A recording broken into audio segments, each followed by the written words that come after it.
membantu acara kami di sini. Ya, tidak apa-apa. Ini pertemuan perdana. Ini pertemuan perdana PAC Belah Batu. Di sini terdiri dari GSM Pering ya Mbak. Tak kenal maka tak sayang. Perkenalkan nama saya. Seharusnya bukan ibu ya, Mbak Wahyuni. Kalau di Fatayat, walaupun umurnya sudah 40. Jadi khusus di Fatayat Mbak Wahyuni. Tapi keluar dari Fatayat bolehlah ibu lagi. Ini karena memang sudah ibu-ibu. Dari GSM Pering, boleh saya tahu yang mana saja? Bisa angkat tangan? Oh alhamdulillah, barakallah. Oke, banyak. Terus dari Tojan, adakah yang hadir sahabat kami dari Tojan? Oh belum hadir nih. Semoga selanjutnya bisa hadir. Dari Lanas? Oh alhamdulillah. Oh banyak ya. Alhamdulillah. Dari Buruan? 1-3 orang. Oke, terima kasih. Dari Sumobau adakah? Nggak hadir Belum. kayaknya. Belum ya. Nah, terus lagi satu dari Belege. 2 orang. Oh ya, alhamdulillah. Sebetulnya saya di sini ngeri-ngeri sedap sebetulnya. Kenapa? Saya harus ceramah ya tadi ya, atau tausiah ya, di hadapan sahabat-sahabat Fatayat. Kenapa kok gitu? Biasanya dari sekian majelis taklim yang saya ikuti, hanya di Fatayat saya yang hahaha. Jadi banyak guyurnya karena memang sahabat-sahabat saya rata-rata umurnya lebih muda dari saya.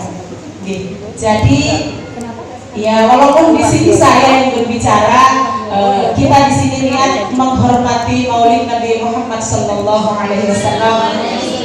Mari kita bersama-sama menyiapkan hati, jangan dilihat siapa yang bicara. Mari bersama-sama kita mengagungkan kelahiran Nabi Muhammad Sallallahu Alaihi Wasallam. Yang pertama adalah pentingnya menghormati keturunan Nabi. Siapa keturunan Nabi itu? Adalah orang-orang yang bergelar habaib atau syarifah. Keturunan Nabi itu tidak maksum, jadi tidak terlepas dari dosa. Akhir-akhir ini tentu karena sudah akhir zaman, maka banyak fitnah dan segala macam yang menghujat keturunan Nabi kita Muhammad Sallallahu Alaihi Wasallam. Saya berharap seluruh sahabat yang hadir di sini, seandainya pernah terbawa dengan cacian dan hinaan itu, segera beristighfar. Seandainya tidak, alhamdulillah kita tidak terjebak pada fitnah akhir zaman. Terus timbul pertanyaan, kalau memang andai benar-benar jelek keturunan Nabi perbuatannya, itu tidak serta-merta mengharuskan kita menghina beliau. Dalam sholat 5 waktu, kalau nggak pakai sunnah, qobliyah, ba'diyah, duha dan segala macam, 5 kali, kalau kali 2, 10 kali menyebut keluarga Nabi. Allahumma sholli ala Sayyidina Muhammad wa ala ali Sayyidina Muhammad. Ya Allah, limpahkan rahmat sama Nabi Muhammad dan seluruh keluarganya.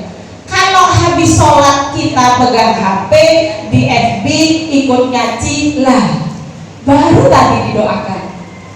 Seperti itu. Karena sholaita ala Sayyidina Ibrahim wa ala ali Sayyidina Ibrahim. Saya yakin semua hafal di luar kepala. Nggih, sahabat pasti di luar kepala. Ya lah, kalau setelah kita sholat 5 waktu berarti 2 kali dalam 1 waktu, berarti 10 kali sehari itu kalau yang wajib-wajib saja. Berapa kali kita mendoakan keluarga Nabi Muhammad Sallallahu Alaihi Wasallam? Alangkah mirisnya kalau kita sampai mencaci beliau. Alangkah ruginya kita, alhamdulillah waliyadillah, kalau kita sampai menghina beliau. Seandainya memang terjadi karena memang keturunan Nabi bukan maksud, jadi tidak terlepas dari dosa. Kita istighfarkan saja, kita doakan semoga beliau menjadi lebih baik. Satu contoh kecil saja, kita punya suami, kita punya anak, kita punya keluarga, kita punya rasa cinta sama suami kita, sama anak-anak kita. Andai salah, apakah hilang cintanya? Enggak kan? Saya kutip dari guru kami semua, Kiai Haji Raden Ibrahim Ibrahim Az-Zaini. Betul sekali, nggak harus mengurangi rasa cinta walaupun salah. Tapi karena kecintaan kita, nggak mungkin kita menghujat anak sendiri. Nggak rela lah. Orang menghujat kita juga nggak rela. Oh kita yang ngeden. Rata-rata punya anak ya. Oh ada yang masih single gitu. Ya seperti itu. Allahumma shalli ala Sayyidina Muhammad. Itu saya harap dengan kejadian akhir-akhir ini, siapapun yang bergelar habaib, mari wajib kita hormati. Gak boleh kita menghina, gak boleh kita mencaci, apalagi mencaci fisik beliau. Ya Allah, Nabi Muhammad gak terima. Nabi Muhammad kita harap syafaatnya beliau di hari kiamat. Apa kita gak malu syafaatnya kita harap, tapi keluarganya, keturunannya kita caci, kita hina?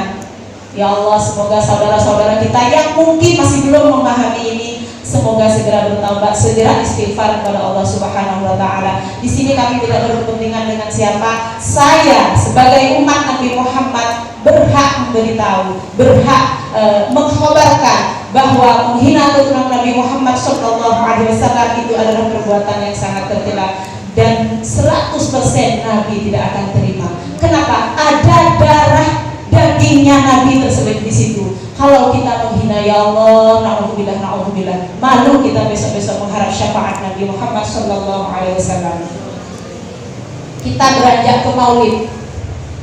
Nabi Muhammad itu ayahnya adalah Sayyid Abdullah. Ketika Siti Aminah mengandung 3 bulan, kalau tidak salah, ada banyak versi yang saya baca 3 bulan. Beliau mengadakan perjalanan.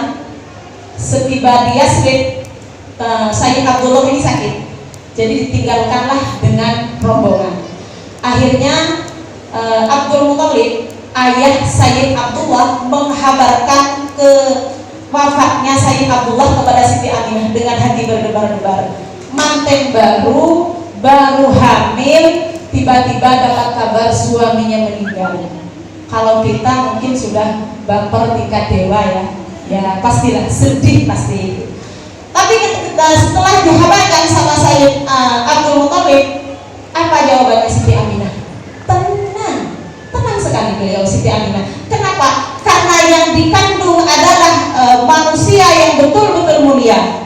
Dari mulai nurnya dititipkan ke rahim Sayyidina Siti Aminah, maka seluruh kehidupan Siti Aminah merasakan tenang. Jiwanya tenang. Kok keajaiban itu terus datang? Hingga kabar itu datang, Siti Aminah tenang. Tidak seperti wanita pada umumnya. Jadi kelebihan Nabi Muhammad sudah ditunjukkan ketika masih di dalam kandungan. Subhanallah, seperti itu. Semoga menambah cinta kita kepada Nabi Muhammad sallallahu alaihi wasallam. Karena Nabi Muhammad mencintai kita melebihi dari istri, dari anak-anak beliau. Seperti itu. Setelah itu hamil, berlanjut kehamilannya dan tibalah Siti Aminah melahirkan. Pada waktu itu suasana sangat cerah dan ada cahaya di atas rumah Siti Aminah. Setelah itu Nabi lahir. Wadu'atil Habib sallallahu alaihi wasallam. Nabi kemudian lahir sajidan syakiran hamidan ka'annahul badru fi tamami. Sujud Nabi lahir, bertasbih Nabi lahir, dan indahnya seperti bulan purnama yang sempurna. Ka'annahul badru fi tamami, sampai ditambah tamami, jadi bulan yang sangat sempurna. Itu keindahannya. Setelah Nabi lahir, kalau di orang Arab dulu memang ada tradisi mensusukan, jadi tidak disusui sendiri. Ada tradisi mensusukan bayi yang baru lahir. Nah, kala itu Siti Aminah hanya orang biasa, jadi tidak kaya. Jadi kalau yang lain berlomba-lomba menawarkan, sini bayinya tak tetein sini, lah Siti Aminah ini nggak ada, karena orang nggak punya, sedangkan tidak punya suami, yang ada hanya kakeknya. Orang-orang akan berpikir bagaimana bisa membayar mahal air susu, wong untuk kehidupan sehari-hari saja susah. Akhirnya datanglah Siti Halimah bersama suaminya, bersama ontanya yang kurus kering dan bayinya juga yang masih menyusu.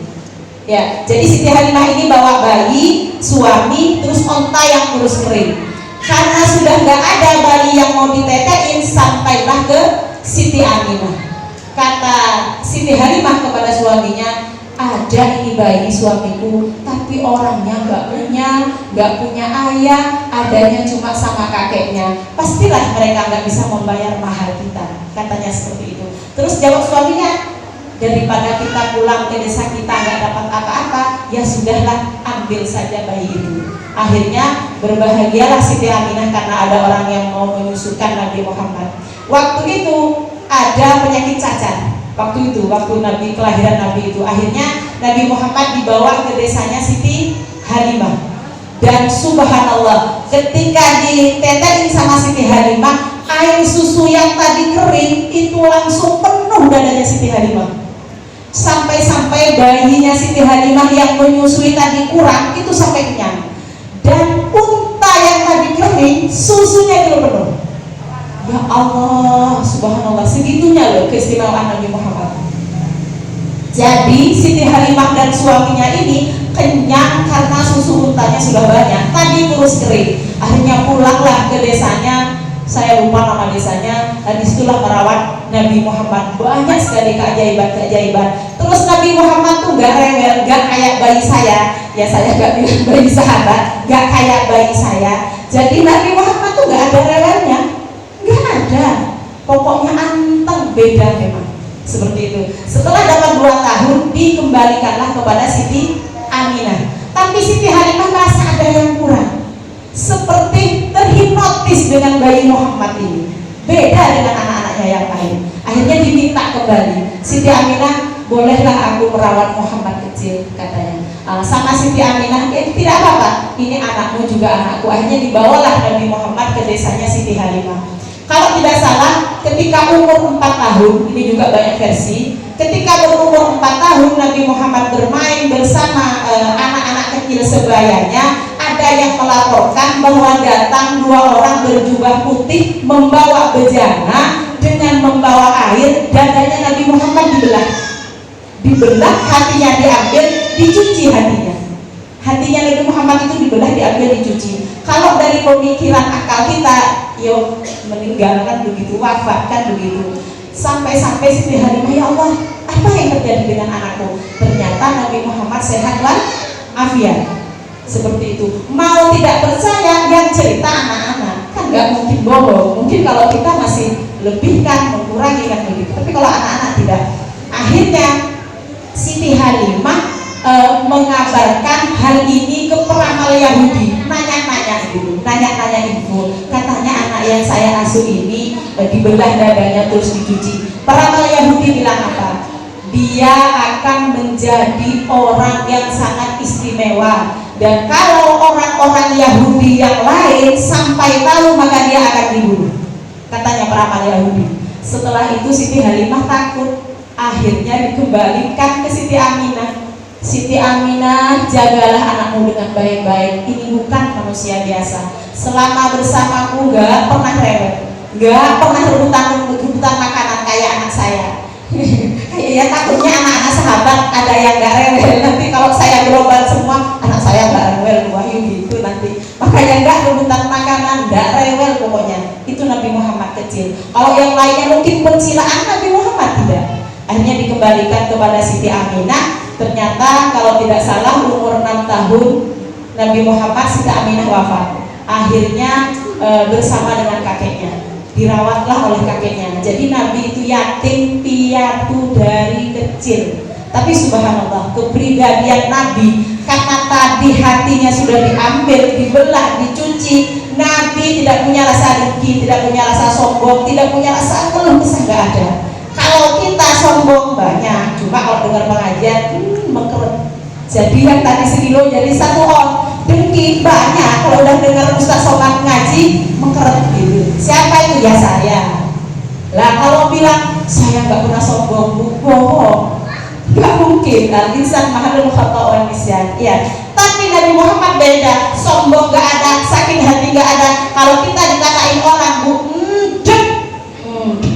itu bunyi jantungnya. Tapi Nabi Muhammad tidak. Ya, kalau kita disakitin orang, cepet-cepet sesi Ustaz Abdul Somad atau A'agim, biar cepet-cepet tenang hati kita. Itu kalau kita, kalau manusia biasa seperti kita. Kalau kalau Nabi Muhammad jangankan dicaci, sampai mau dibunuh, sampai diludahin, Nabi Muhammad itu nyuapin orang yang mencaci Nabi Muhammad. Itu keutamaan Nabi Muhammad Sallallahu Alaihi Wasallam. Ya Allah, hari ini, bulan ini adalah bulan kelahiran beliau. Semoga kita bertambah cintanya kepada beliau. Nabi Muhammad Sallallahu Alaihi Wasallam. Lagi berapa menit Mbak Hani? Setengah 6 saja, jangan banyak-banyak. Oh, masih 15 menit lagi. Ya, Allahumma sholli ala Sayyidina Muhammad. Terus terang saya ini mengisi tausiah dadakan ya Mbak ya. Semoga kedepannya memang asli ya mengisi tausiah. Jadi dimaklumi daripada nggak ada yang isi. Terus ini memang pertemuan perdana. Biasanya kalau di PAC perdana, insya Allah saya diusahakan hadir kalau di pertemuan PAC perdana. Allahumma sholli ala Sayyidina Muhammad. Kalau tadi yang sedih-sedih, sekarang yang baper-baper. Nabi Muhammad Shallallahu Alaihi Wasallam di masa remajanya mengembala kambing, dan ketika umur 25 tahun bekerja kepada seorang janda namanya Siti Khadijah. Lah ini baper-bapernya Nabi Muhammad. Kenapa? Karena suami yang paling setia, paling baik terhadap istrinya adalah Nabi kita Muhammad Shallallahu Alaihi Wasallam. Nabi nggak mau minum, gelasnya dilihat dulu, mana bekas bibirnya Siti Khadijah. Mbak itu enggak? Maaf, jangan terlalu jujur ya. Jangan terlalu jujur. Ya, begitulah akhlak Nabi Muhammad SAW. Jadi kalau mau minum, dilihat dulu, mana bekas bibir istriku tadi. Ya Allah, romantis. Kalah novel-novel, kalah film-film, apalagi drakor-drakor. Mungkin yang novel kalah drakor itu beneran, ini nyata. Ya, setelah itu Nabi Muhammad umur 25 tahun bekerja ke Siti Khadijah. Siti Khadijah selalu memperhatikan Nabi Muhammad. Kalau Nabi Muhammad kan berdagang, dagangannya Siti Khadijah yang dibawa. Kalau sudah waktunya datang, maka Siti Khadijah di depan rumahnya termangu. Setiap ada kuda, jangan-jangan Muhammad yang datang. Ya, karena rasa cinta memang sudah tumbuh. Siti Khadijah ini janda 2 kali. Ya, umurnya 40 tahun, Nabi Muhammad waktu itu 25 tahun. Karena cintanya sudah semakin besar kepada Nabi Muhammad, akhirnya Siti Khadijah mengutus orang. Akhlaknya sangat mulia pemuda ini. Kalau memang mau, mari jadikan saya pendamping hidupnya. Kata itu Siti Khadijah kepada yang diutus ini. Disampaikan kepada Nabi Muhammad, ternyata gayung bersambut. Memang Allah sudah menjodohkan ya kedua orang ini yang memang betul-betul.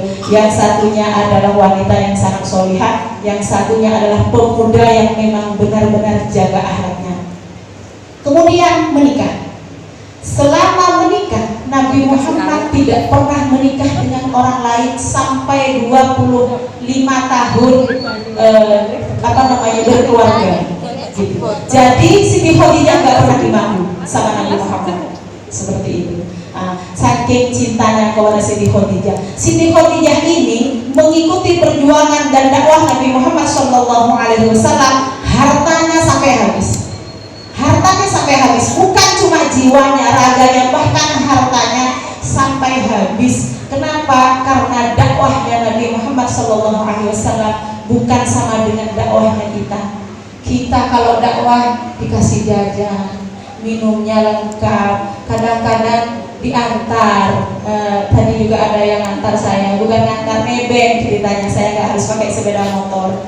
Ya, itu kalau kita dakwah. Jadi intinya mungkin kalau kita bukan dakwah, ya gimana ya,